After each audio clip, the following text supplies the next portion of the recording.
Don't change that dial. It's time for your go-to source for all things entertainment and caffeinated. Now give it up and welcome to the stage, Eva and DJ! I'm DJ Blokzyl. And I'm Eva Crowe. And this is the Inks and Lattes podcast, where we're spilling the ink and dishing out drinks. We're both members of the Creative Coffee Discord Network, an amazing place where creatives can come together, chill, bounce ideas, and get support from their fellow creatives. It's an awesome community, and today we're going to feature work from some of our incredibly talented members. So today we're going to be showcasing cafe member Natalie Anna Jacobsen. Natalie is a lifelong writer and storyteller based out of Washington, D.C. Her career spans across marketing and communications, news and media, video and photography, journalism, and numerous writing endeavors. Here's a little teaser of her upcoming debut novel, Ghost Train. In 1877 Kyoto, during the Meiji Restoration era, Maru Hasakawa, a samurai's daughter, encounters ghosts, mysteries, and a kitsune who offers her help in exchange for confronting a demon as she navigates the challenges of a changing world. Ghost Train is set to release in the fall of 2024. You can check out her website for all the incredible things she's done and any future projects that she has coming up. Natalie can also be found on TikTok at Natalie Anna J. Every Friday, she posts an episode of her series called Folklore Friday, which introduces a myth, lore, or character from Japanese stories and culture, many of which tie into her novel Ghost Train. Be sure to give her a follow and tune in for Folklore Friday. All links will be listed in the description, so don't forget to check those out. I did take a peek at Natalie's TikTok, by the way. It's great. It's really, really interesting stuff. I'll have to look into that kind of stuff too, because that kind of stuff would be really interesting to see, especially like from someone like that and on a TikTok thing, like to have a series. That's a real interesting way of doing that. So now we're just going to do a quick reminder of some of the other great CCC related things. Don't forget to visit the Bewitchery, a small online shop that offers candles, spell kits, jewelry, fragrances, and a lot of other great things. And Wolf Wyo Designs has all kinds of beautiful tumblers, mugs, stemless wine tumblers. They offer pre-made designs and also accept custom orders. Owner and creator Vicky has put out a special Dripping Creativity Tumbler that's amazing, and 15% of the sales on those go back into the Creative Coffee Cafe. Lastly, Justin at the DMs Guide is still open for TTRPG map making commissions. You can DM him on Instagram at the DMs Guide or reach out to him via his website. Again, all the links that we talk about today can be found in the description. Oh, yeah. Okay, now we're going to go on to our main topic today. We're going to do something different. I mean, we kind of before kind of featured a piece of media, but today we're actually going to talk about something that's actually come up a lot in the Creative Coffee Cafe Discord chat, especially lately. Spotify playlists. Yeah, that comes up a lot in the Discord, and I love it. I'm here for all of the different playlists. Especially the day lists have come up a Yeah. lot lately. All the different day lists that people get. Actually, what's mine? I'm gonna look at mine right now. I'm literally looking at My mine as day we list. speak. My day list right now is laid back, easy rock Sunday morning, which I guess that's not bad for a Sunday morning. Got like just a whole bunch of like all classic rock stuff: Eagles, Doobie Brothers, Bob Seger. You could tell that's kind of like my kind of thing. Classic rock is definitely That's like very one of much my my interests. thing too. Yeah. It doesn't help that our local station here in the city is a classic rock station, so Yeah. we hear it a lot around here. Yeah, that's a big one for me too. I get a lot of that stuff on and off, and I I probably know more about classic rock than most people that were growing up in that era of music because my dad is a huge classic rock guy. Like I know more about Rush than most people. Like I'm not gonna lie.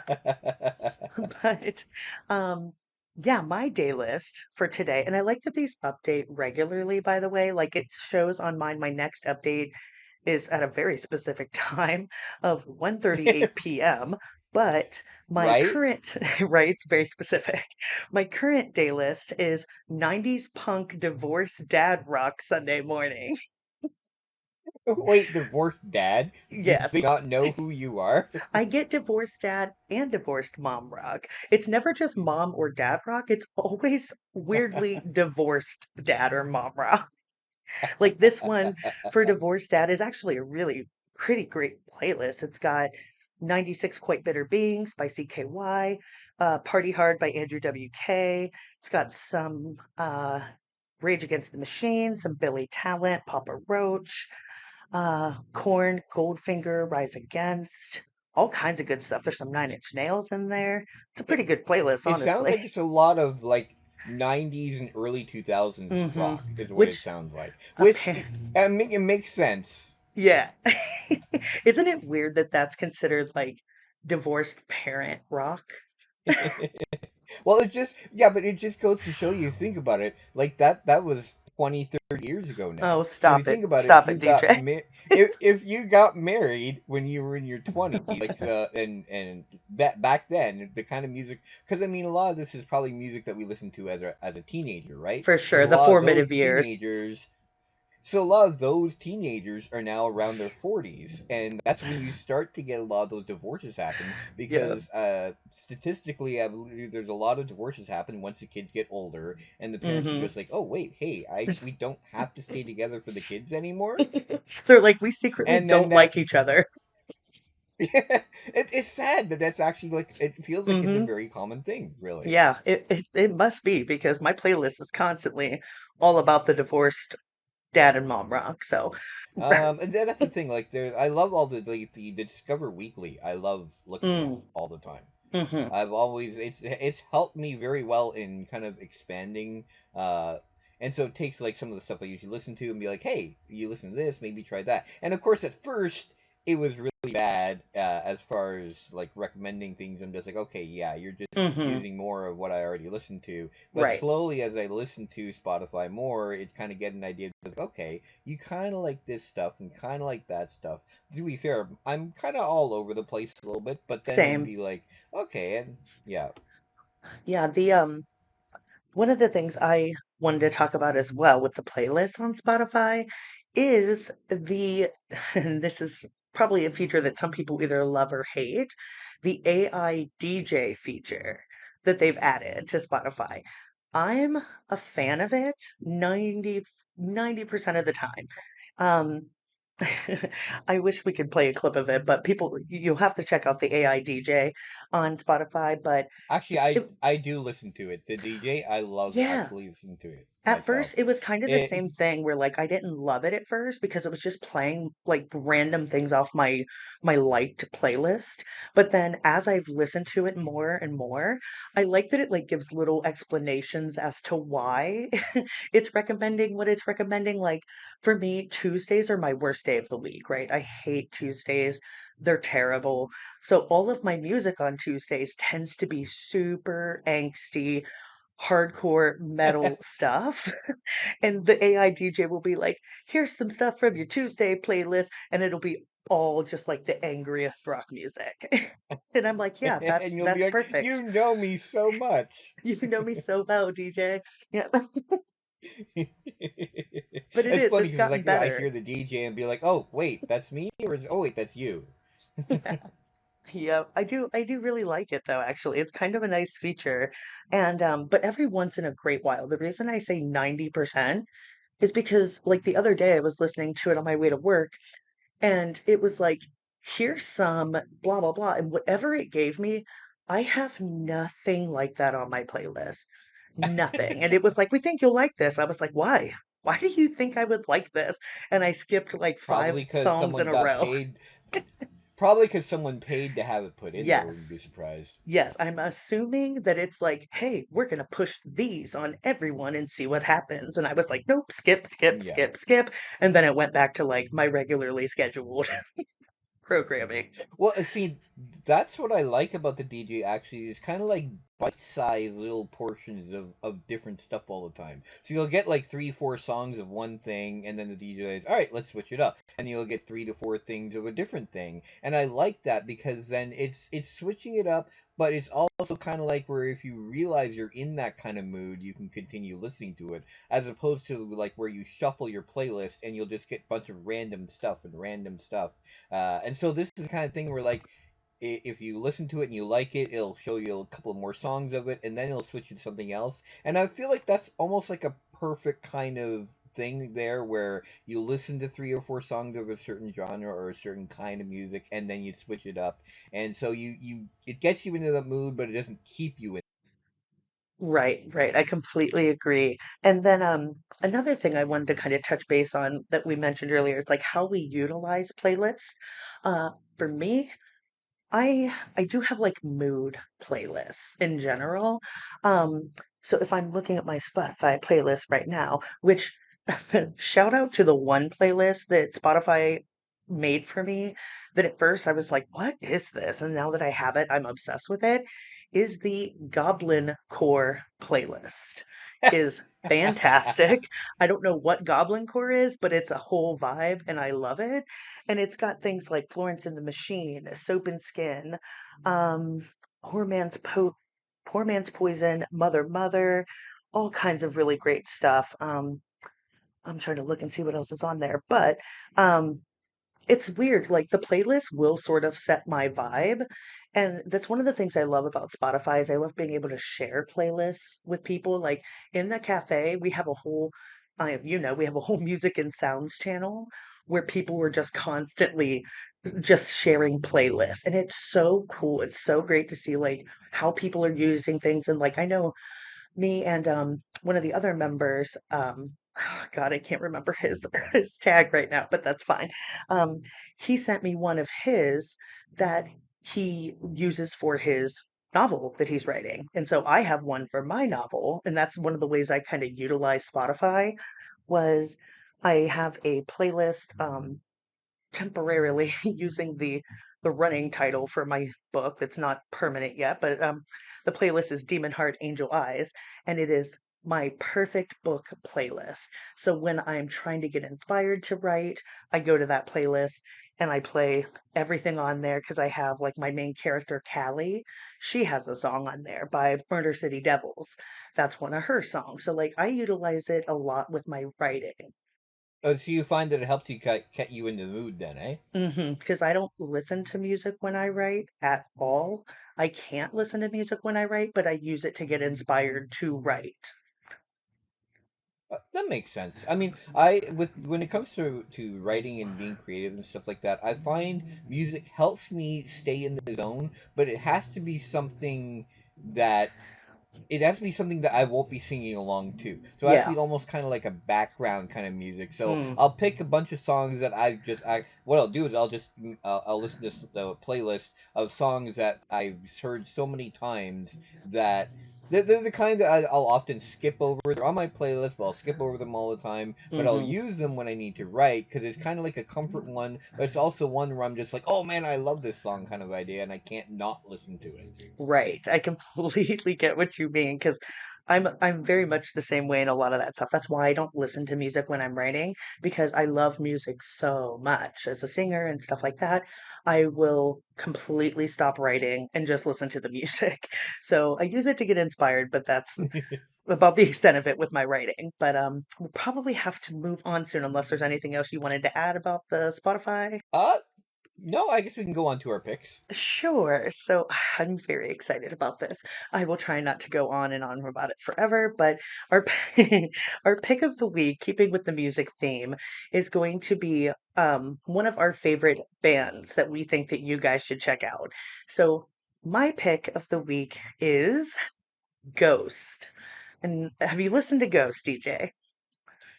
Not that I'm aware of. There might be a song that I've heard before by them, Yeah. but If you're on the well, apparently I do TikTok, have one like song.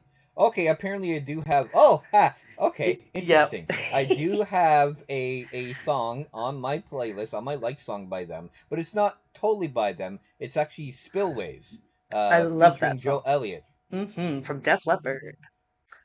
Love that Yeah. song. Yeah, that's actually one of my favorite Ghost songs. But the reason I picked Ghost is because they were formed in 2006. I am late to the Ghost party, I will admit. I came into them beginning of last year and I was instantly obsessed with them. I've seen Ghost before because they have a very recognizable frontman. His name is Tobias Forge. They're a band out of Sweden. They are one of those bands that wears complete costume, complete makeup. Well, it's technically not makeup. Tobias wears a mask that is really like amazing and Oh, intricate, but they all wear masks. And that was kind of their thing for a really long time, that nobody knew who they were. It actually wasn't until I believe 2017. So 2006 to 2017, no one had any idea who any of the members of Ghost were. And then there were wow. some circumstances that came out that happened where Tobias had to kind of unmask himself as the lead singer. That's a whole other thing. But um, so he's people kind of know who they are now, like the fans kind of know, but that's always been kind of the like mystique of Ghost. But the biggest misconception about them is that you see them and they look like a freak show. They look like a really heavy they do. They look like a really heavy, like Slipknot-esque type band. And I love me some Slipknot. I'm not knocking them, but they have this amazing, incredible melodic sound, and they take a lot of inspiration from like 60s, 70s, 80s stuff, but they put a really modern twist on it. But they're nothing like what you think they are by looking at them, which is kind of what I love about them. Um, you probably know, even if you haven't, if you don't know, you know it. The song Mary on a Cross blew up on TikTok a while ago. And that is kind of their big one that most people that don't even know Ghost, they've heard it without knowing they've heard it. I think that I looped that or linked that in the video, so you probably will see some of that. But yeah, they're just a fantastic band. They're incredible musicians. And then the extra fun thing about Ghost is that there's a whole backstory and lore for the band. So the main Like, are we lead, talking like an actual real lore or like a creative one that a they've made for created, themselves? yeah, created lore. The Okay. all of the band members are called the Ghouls and the Nameless Ghouls. And then the singer is Papa. That's what he goes by, is Papa.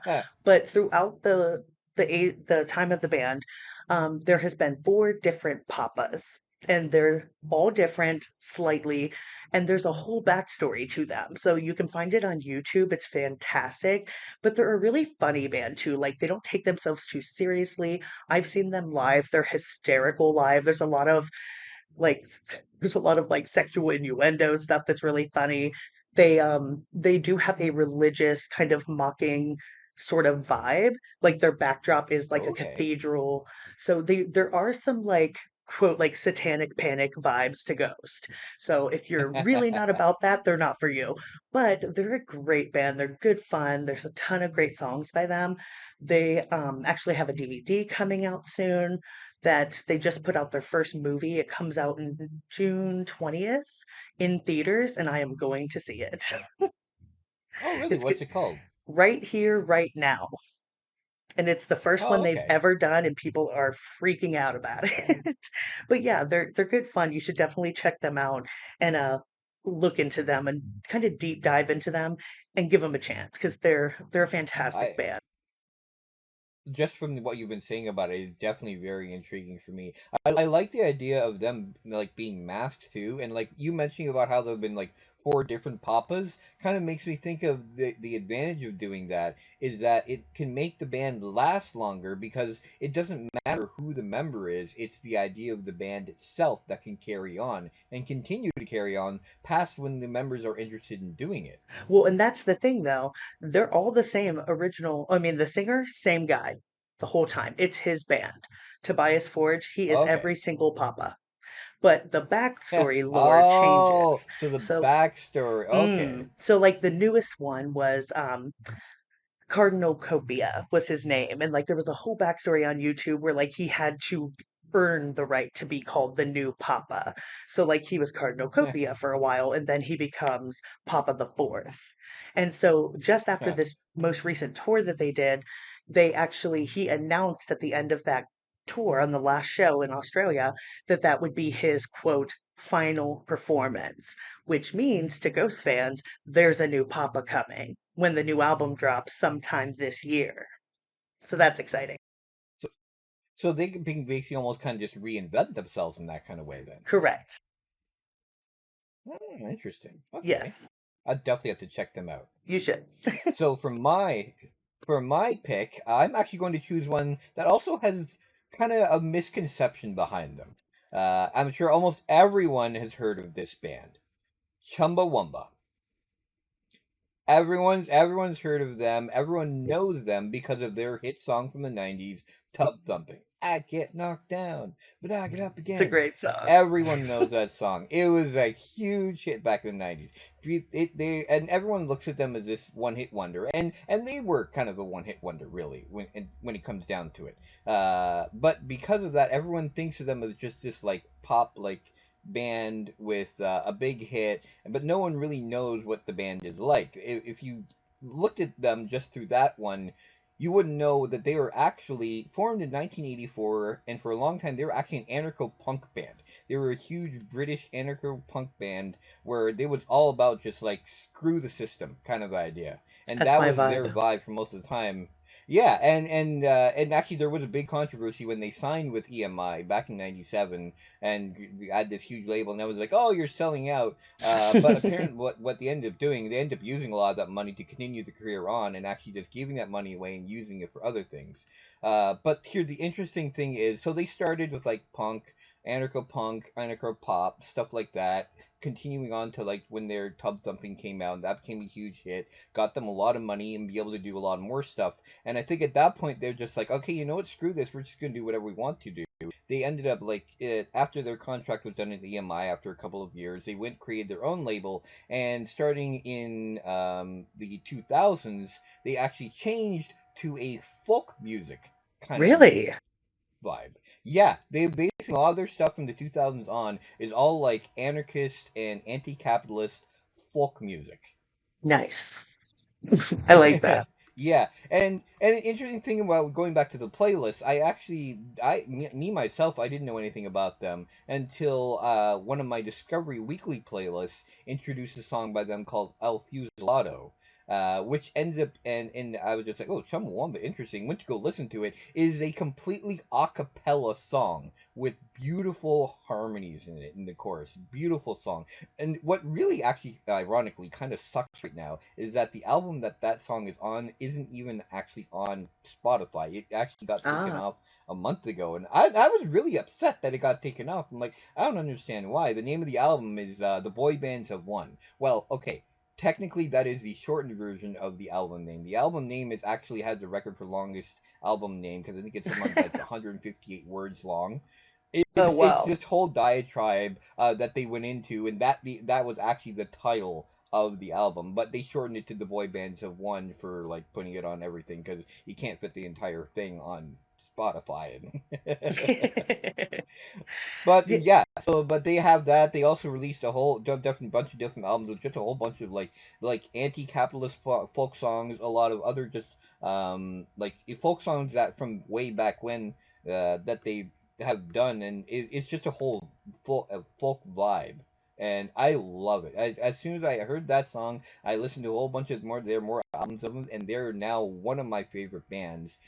Not and just because of the music, one, and just because like I've been like one of their biggest people now for like you have to listen to this band. You think you know Chumbawamba, you don't know Chumbawamba, and so you should go listen to some of it. yeah, when I was getting links together for the podcast and stuff like that for the video part, I listened to a couple Chumbawamba songs because I am one of those people who I love Tub Thumping. That's a classic song from the 90s. I love it. But I hadn't heard, I think I'd heard maybe one other song. And when I was listening to him last night on YouTube, I was like, "Oh, this slaps. This is good." Like, and it does kind of like run the gamut a little bit. I love their female vocalist as well. I love a band with a female vocalist in it. But She's really good. yeah, their song Amnesia is really good as well. Yep.